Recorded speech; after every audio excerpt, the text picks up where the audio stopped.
ঘটনাটা ঘটবে পরাগধানীতে। পরাগধানীকে যদি আমরা প্রস্থ বরাবর কাটি, কাটার পরে আমরা এই যেরকম চার কোণে একটা স্ট্রাকচার পাবো। পরাগধানীর ভিতরে এটা কেটে আমি যদি এইভাবে দেখি, মানে এইভাবে কাটলাম, দেন এইভাবে তুমি তাকায় দেখতেছো বা উপর থেকে তুমি তাকায় দেখতেছো, তাহলে এরকম একটা স্ট্রাকচার পাবে। নানা ধরনের কোষ থাকে, এদের মধ্যে এক ধরনের কোষকে আমরা বলি পরাগমাতৃ কোষ, যেটা হলো ডিপ্লয়েড। বুঝতে পারছো? এখন এই ডিপ্লয়েড পরাগমাতৃ কোষের মধ্যে যদি আমি মিওসিস সেল ডিভিশন করি, তাইলে মিওসিস সেল ডিভিশন করার কারণে ক্রোমোজোম সংখ্যা হাফ হবে। পরাগমাতৃ কোষ থেকে পরাগ কোষ তৈরি হবে। একটা পরাগমাতৃ কোষের মধ্যে যদি আমরা মিওসিস সেল ডিভিশন করি, তাইলে এখান থেকে পরাগ কোষ তৈরি হবে চারটা, বা তোমার বই অনুসারে পরাগ কোষ বা আমরা বলতে পারি পরাগ রেণু তৈরি হবে চারটা। বাট মিওসিস সেল ডিভিশন করার কারণে এইখানে যে চারটা পরাগ রেণু উৎপন্ন হইল, তারা সকলেই কি হয়েছে বলো? হ্যাপ্লয়েড হবে। ওকে, এখন আমরা যে কোনো একটাকে জুম করলাম, জুম করলে শুরুতেই আমরা এমন স্ট্রাকচার পাবো না। শুরুতে আমাদের এইটার মাঝখানে আমাদের এই যে জাস্ট যেভাবে আমরা পাইছিলাম একটা নিউক্লিয়াস থাকবে, এরকম একটা নিউক্লিয়াস থাকবে, এবং ভিতরের দিকে একটা ত্বক থাকবে, আবরণ থাকবে, ওটাকে আমরা বলি ইনটাইন। বাইরের দিকের আবরণটাকে আমরা বলি এক্সাইন। এবং এদিকে একটা পোর বা একটা ছিদ্র বা একটা রন্ধ্র থাকবে। এই রন্ধ্র পথে পরাগের জার্মিনেশন বা অঙ্কুর উদ্গম হবে। এই জন্য ওটাকে আমরা ইংলিশে বলি জার্ম পোর বা জনন ছিদ্র বা রেণু রন্ধ্র। ওকে, এখন এরপরের ঘটনা দেখো, আমরা এখন পর্যন্ত সেল ডিভিশন কাউন্ট করলে আমরা জাস্ট একবার মিওসিস করছি, আর কোনো কিছু করি নাই। একবার মিওসিস করলে একটা পরাগ মাতৃকোষ থেকে এইরকম চারটা পরাগ রেণু আমি পাইছি। এখন এই পরাগ রেণুর মধ্যে আমি এখন মাইটোসিস সেল ডিভিশন করব। মেইনলি তার এই নিউক্লিয়াসটা মাইটোসিস পদ্ধতিতে ভেঙে দুইটা নিউক্লিয়াস হবে, একটা একটু সাইজে বড় হবে, একটা একটু সাইজে ছোট হবে। জাস্ট আমি এখানে একটা মাইটোসিস ঘটাইলাম। এখন এই বড়টাকে আমরা বলতেছি যে এটাকে আমরা বলতেছি নালী কোষ, এটাকে আমরা বলতেছি জেনারেটিভ কোষ। প্রথম কথা হলো এটাকে আমি কোষ না বলে নালী নিউক্লিয়াস, আরো সুন্দর করে বললে নালিকা নিউক্লিয়াস বলা সবচেয়ে ভালো, কারণ এটা তো অনেক বড় কিছু না, এটা ক্ষুদ্র। সো এটাকে আমরা বলবো নালিকা নিউক্লিয়াস, আর এটাকে আমরা বলবো জনন নিউক্লিয়াস, বা এটাকে আমরা যদি জেনারেটিভ সেল বলি। কেন আমি বলতেছি জেনারেটিভ সেল? কারণ এটার মধ্যে জেনারেট করার ক্ষমতা আছে, মানে এইটাই ভবিষ্যতে আমার পুংগ্যামেট তৈরি করবে। সো যেহেতু পুংগ্যামেট তৈরির ব্যাপারটা এইটার আছে, সো এই জন্য এটাকে আমরা বলি জেনারেটিভ সেল তোমার বই অনুসারে। ওকে, এটা এখন এই অবস্থায় এটা কয় নিউক্লিয়াসের অবস্থা? দুই নিউক্লিয়াসের অবস্থা। পরাগরেণুর মধ্যে নিউক্লিয়াস একটা ছিল, আমি ওই একটা নিউক্লিয়াসকে মাইটোসিস দিয়ে ভাগ করলাম, তাহলে এখন নিউক্লিয়াস কয়টা? দুইটা। নর্মালি এই দুই নিউক্লিয়াস বিশিষ্ট অবস্থায় দেখো জিনিসটা কিন্তু পরাগরেণুই আছে, পরাগরেণুই দুই নিউক্লিয়াস বিশিষ্ট অবস্থা যখন প্রাপ্ত হয়, ঠিক এই অবস্থাতেই আমরা গর্ভমুণ্ডে স্থাপন করি। মানে পরাগায়ন যে আমরা বলি যে পরাগ রেণুকে গর্ভমুণ্ডে প্রতিস্থাপন করা, এই অবস্থাটাতেই আমরা প্রতিস্থাপন করি। তাহলে এরপরের ঘটনাগুলা ঘটার আগে চিন্তা করতে হবে অলরেডি এই জিনিসটা গর্ভমুণ্ডের উপরে বসে আছে। বুঝছো? মানে পরাগধানীর মধ্যে ঘটনা ঘটলো, যখন এইটুকুন ঘটনা ঘটলো তখন হয় কি, পরাগথলির প্রাচীরটা ফেটে যায়। পরাগথলির প্রাচীর যখন ফেটে যায় তখন এই অবস্থায় পরাগরেণুটা বের হয়ে গর্ভমুণ্ডের উপরে পড়ে, পরাগায়ন, এটি পরাগায়ন। এরপর থেকে এখন এইরকম একটা জিনিস গর্ভমুণ্ডের উপরে আছে। এখন এইটার পরবর্তী ঘটনাগুলো ওইখানে থাকা অবস্থায় ধীরে ধীরে ধীরে ধীরে নিচের দিকে ঘটে। এখন আমার এখানে নিউক্লিয়াস আছে কয়টা? দুইটা নিউক্লিয়াস আছে। ওকে, এখন এই দুইটা নিউক্লিয়াসের মধ্যে যেটা একটু বড় ওটাকে আমরা বলছিলাম নালিকা নিউক্লিয়াস, আর ছোটটাকে আমরা বলছিলাম কি জনন নিউক্লিয়াস বা জেনারেটিভ সেল। এখন এই নালিকা নিউক্লিয়াসটা এই যে ইনটাইনটাকে গ্রো করাবে, কারণ এই ছিদ্র বরাবর তোমার এক্সাইন নাই। তাহলে ইনটাইনটাকে যদি গ্রো করায়, তাহলে আমি ধরে নিলাম এই যে এই ইনটাইনটা, এইটাকে এই ইনটাইন দিয়ে এই যে এই ছিদ্র পথে গ্রো করতেছে, দেখো ওই যে গ্রো করতেছে, বৃদ্ধি পাইতেছে, নতুন করে তৈরি করতেছে, ওটাকে আমরা বলি অঙ্কুরোদ্গম বা জার্মিনেশন। তাহলে জার্মিনেশনটা কিন্তু এই ছিদ্র পথে হইতেছে, এই জন্য এটাকে আমরা বলি জার্ম ছিদ্র বা জার্ম পোর। বুঝছো? ওকে, এখন তাহলে এই নিউক্লিয়াসটা করবে কি, এই নিউক্লিয়াসটা এখন এই দিকে এরকম একটা নালী তৈরি করবে। ওকে, যেই নালীর শুরুর দিকটাতে থাকবে আমার বড় নিউক্লিয়াস মানে নালিকা নিউক্লিয়াস, আর এইটাকে ফলো করে পিছন পিছন থাকবে হলো আমার জনন নিউক্লিয়াস বা ওই জেনারেটিভ সেল। এখন এটা ওই জায়গায় গেছে। ওকে, এটা এখন এটা আরো বড় হবে প্রয়োজন অনুসারে, আমরা ধরলাম যে এটা আরো বড় হইলো, এরকম বড় হয়েছে। ওকে, এখন যখন এরকম বড় হবে তখন এটা কি এখানে আছে না, এটা এখন এখানে আছে, বড়টা এখানে আছে, আর ছোটটা তার পিছনে পিছনে এইখানে আছে। ধরো এইখানে থাকা অবস্থায় এখন আমি আবার একটা মাইটোসিস করব, এবং মাইটোসিসটা আমরা করব এই জনন নিউক্লিয়াসের উপরে, এইটার উপরে না।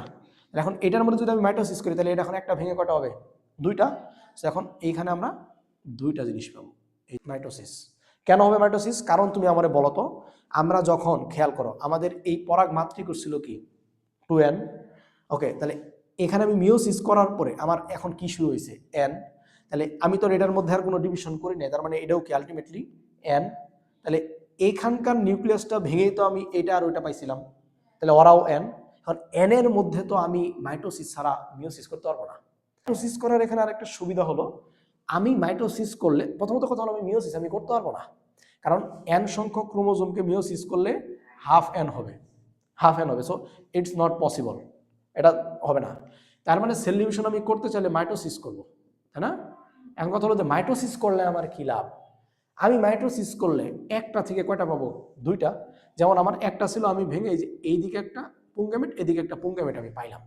এখন দুইটা পুংগেমেট আমার কেন দরকার? তার কারণ হলো তুমি নিষেকের সময় তুমি গিয়ে দেখবা, বা এই যে আমরা স্ত্রী গ্যামেটোফাইট উৎপত্তি যখন পড়ো তখন দেখবো যে একটা এটাকে আমরা বলতে পারি কি এটা একটা পুংগেমেট, এটা একটা পুংগেমেট। এখানে একটা পুংগেমেট গিয়ে আমার ডিম্বাণুর সাথে মিলিত হবে, আরেকটা পুংগেমেট গিয়ে আমার সেকেন্ডারি নিউক্লিয়াসের সাথে মিলিত হবে। দ্যাটস আমার দুইটা দরকার, এই জন্য আমি এখানে মাইটোসিস করে দুইটা পুংগেমেট আমি বানায় নিলাম। এই যে এখন তুমি এইখানে যে পুরো স্ট্রাকচারটা দেখতে পারতেছো, এটাকে আমরা বলি পুংগেমিটোফাইট। আমি বলছিলাম পুংগেমিটোফাইট হবে, বাধ্যতামূলক শর্ত হলো হ্যাপ্লয়েড। তার মানে এটা এটা এর মধ্যে কি কোনো অ্যান্সার কিছু আছে? অ্যান্সার কিছু আছে না, সব এন। এরা নিজে এন, এরাও এন, কারণ মাইটোসিস পদ্ধতিতে তার মানে ক্রোমোজোম সংখ্যা সমান আছে এন, পুরো জিনিসটা এখন এন আছে। এটা আরেকটা কথা হলো যে কোষের সংখ্যা বহুকোষ, অবশ্যই আমি যদি মানে এইগুলা না ধরেও শুধু এই দুইটাও ধরি তাও তো বহুকোষ, একটা মাত্র কোষ তো নাই। যেমন আমার শুরুর দিকে, যেমন আমি যদি এই যে জাস্ট একটা পরাগের কথা চিন্তা করি, এটা না ছিল আমার এক কোষই, বাট এরপর থেকে যখনই আমি এটার মধ্যে একটা ডিভিশন করছি বহুকোষের দিকে চলে গেছে, তাহলে এটা তো আরো একটু ডিভিশন হয়ে হয়ে এই অবস্থায় আসছে, তার মানে এটা অবশ্যই কি বহুকোষী। এটা তো ধরো জাস্ট আমি এটাকে ভেঙে এটা পাইছি, মানে এখানে আমার একটা কোষ ছিল, একটা পরাগমাতৃক কোষ, একটাকে ভেঙে আমি চারটা বানাইছি। তো তার মানে এটা একটা, এটা একটা, এটা একটা, এটা একটা, তা সবাই তো সিঙ্গেল সিঙ্গেল কোষ, তার মানে তারা এক কোষই। এখন ওটা একটা কোষ, ওটা একটা কোষ, ওটা একটা কোষ, একটা, আমরা তো একটা নিয়ে কথা বলতেছি। তাহলে এই জিনিসটা নিয়ে যখন আমি করতেছি তখন ওই জিনিসটা থাকা অবস্থায় সে এক কোষই, বাট আমি যখন এইটার নিউক্লিয়াসকে আমি আবার বিভাজন করলাম, করে একটা বড় একটা ছোট বানাইলাম, তখনই তারা কি হয়ে গেল, বহুকোষীর দিকে চলে গেল। তাহলে বহুকোষী এইরকম একটা দশা যেটা মাস্ট বি হ্যাপ্লয়েড, তাকে আমরা বলতে পারি তারা হলো গ্যামেটোফাইট। অথচ যে মূলত গ্যামিট তৈরি করবে, এই যে আমরা কিন্তু আলটিমেটলি আমাদের এখানে কিন্তু আমরা দুইটা পুংগ্যামেট পেয়ে গেলাম। সো এটা হওয়া মানে এই জিনিসটার নামই যেহেতু পুংগ্যামেটোফাইট, এই জন্য আমরা বলি যে এইটা ঘটাইতে পারলে আমরা বলি যে পুংগ্যামেটোফাইটের উৎপত্তি আমরা করলাম। সো এটাকে ইংলিশে আমরা বলছিলাম কি মাইক্রোস্পোরোজেনেসিস। সিস মানে প্রক্রিয়া, জেনেসিস মানে তৈরির প্রক্রিয়া, মাইক্রোস্পোর তৈরির প্রক্রিয়া। আমরা নর্মালি পুংগ্যামেটোফাইট বা শুক্রাণু ব্যাপারটাকে ক্ষুদ্র এবং ডিম্বাণু বড়, এটা তো নর্মাল, শুক্রাণু ছোট হয় ডিম্বাণু বড় হয়, এদের ক্ষেত্রে পুংগ্যামেটটা হবে আমার ছোট, স্ত্রী গ্যামেটটা হবে আমার বড়। আমরা যেহেতু এখানে পুংগ্যামেট পাইছি তার মানে এটাকে আমরা বলতেছি মাইক্রোস্পোর। বাট এই মাইক্রোস্পোর বলতে ডিরেক্টলি এটাকে বোঝায় না, ডিরেক্টলি বোঝায় পরাগরেণুটাকে বোঝায়, কারণ যেটা দিয়ে আমরা আলটিমেটলি ঘটনাটা শুরু করি। তাইলে তুমি আমার বলো তো এই পরাগরেণু বানাইছি আমি কেন? আমার আলটিমেট গোল আমি পুংগ্যামেট বানাবো বা আমি পুংগ্যামিটোফাইট বানাবো। তাইলে তুমি আমার বলো তো পুংগ্যামিটোফাইটের ঘটনার জন্য শর্ত হলো অবশ্যই কি হইতে হবে, হ্যাপ্লয়েড হইতে হবে, হ্যাপ্লয়েড হইতে হবে। তাহলে দেখো এইটা যদি হ্যাপ্লয়েড হয় তাহলে আমাকে চিন্তা করতে হবে যে হ্যাপ্লয়েডের শুরু আমি কই থেকে করছিলাম, তখন থেকে আমার আমার আলটিমেট গোল ছিল আমি একটা পুংগ্যামিটোফাইট বানাবো। সো আমি যেহেতু হ্যাপ্লয়েডের শুরুটা কই ছিল দেখো, এখানে 12 ছিল, এই যে এখান থেকে আমি এন বানাইছি, তার মানে হ্যাপ্লয়েডের শুরুটা আমাকে কাকে দিয়ে হয়েছে, পরাগ রেণুকে দিয়ে হয়েছে। এই জন্য বলে যে পুং গ্যামিটোফাইট তৈরির প্রক্রিয়ায় প্রথম কোষটার নাম কি, পরাগ রেণু। কারণ ওইখান থেকে আমার হ্যাপ্লয়েড শুরু, ওইখান থেকে পুং গ্যামিটোফাইটের ব্যাপারটা শুরু, বাট কয়েকটা প্রক্রিয়ায় ডিভিশন করে করে আমি আলটিমেটলি এইটা যখন আমি পাবো তখন এটাকে আমরা বলতে পারি যে এটা হলো পুং গ্যামিটোফাইট। এই জন্য এটা বলে পুং গ্যামিটোফাইটের উৎপত্তি, এটা আমাদের হয়ে গেছে একদম শুরু থেকে এলো ঘটনা। বুঝতে পারছো? অঙ্কুর উদ্গম কিছুই না, এই যে এটা যে জার্মিনেট করে বড় হলো এটাকে বলে অঙ্কুর উদ্গম। তাইলে তুমি এই জিনিসটা পড়তে বসার সময় তোমার পড়াটা শুরু করতে হবে কই থেকে, ওইখানেই আমরা বুঝি না। আমাদের পড়া শুরু করতে হবে পরাগধানীর ভিতর থেকে। হঠাৎ করেই মানে এখান থেকে শুরু করলে বোঝা মুশকিল। তাহলে আমরা শুরু করব পরাগধানীতে, কারণ ঘটনা ঘটতেছে পরাগধানীর মধ্যে। ওইটাকে আমরা ক্রসলি কাটলে এরকম পাবো, এইটার মধ্যে পরাগ মাতৃকোষ, ওই পরাগ মাতৃকোষের মধ্যে মিওসিস সেল ডিভিশন করলে হয় আমার পরাগ রেণু বা পরাগকোষ। ওই পরাগ রেণুর নিউক্লিয়াসকে আবার মাইটোসিস করলে একটা হয় বড় নিউক্লিয়াস, একটা হয় ছোট নিউক্লিয়াস। বড়টাকে আমরা বলি নালিকা কোষ বা নালিকা নিউক্লিয়াস। কেন তারে নালিকা নিউক্লিয়াস বলতেছি, কারণ এই নিউক্লিয়াসটা আমার এই যে পরাগ নালীটা তৈরি করতেছে। আর ছোটটাকে আমরা বলতেছি কেন জেনারেটিভ সেল বা কেন জনন নিউক্লিয়াস বলতেছি, কারণ এইটাই ভবিষ্যতে আমার পুং গ্যামেট তৈরি করতেছে। এইটা দেন এইভাবে পরবর্তীতে আমাদের এইটা বানাইতে পারলাম, মানে এই ব্যাপারটার নামই হলো পুং গ্যামিটোফাইট। তোমার বইয়ের মধ্যে ফুলের আগের যে চিত্রটা দেওয়া আছে পুরাটার নাম পুং গ্যামিটোফাইট। তাহলে ওর মধ্যে কি আছে তুমি দেখো, ওর মধ্যে মোটামুটি সব পার্ট আছে, এবং যে পার্টগুলো আছে কেউ ডিপ্লয়েড না, সবগুলোই কি হ্যাপ্লয়েড। তাহলে পুং গ্যামিটোফাইট বলতে চাইলে হ্যাপ্লয়েড হইতেই হবে। তাহলে হ্যাপ্লয়েড আছে, এবং এককোষী না বহুকোষী, বহুকোষী, তার মানে সে হলো প্রমাণ প্রুফ, মানে এটা আমাদের উপপাদ্যের মতো প্রমাণ হয়ে গেল যে দিস ইজ পুং গ্যামিটোফাইট।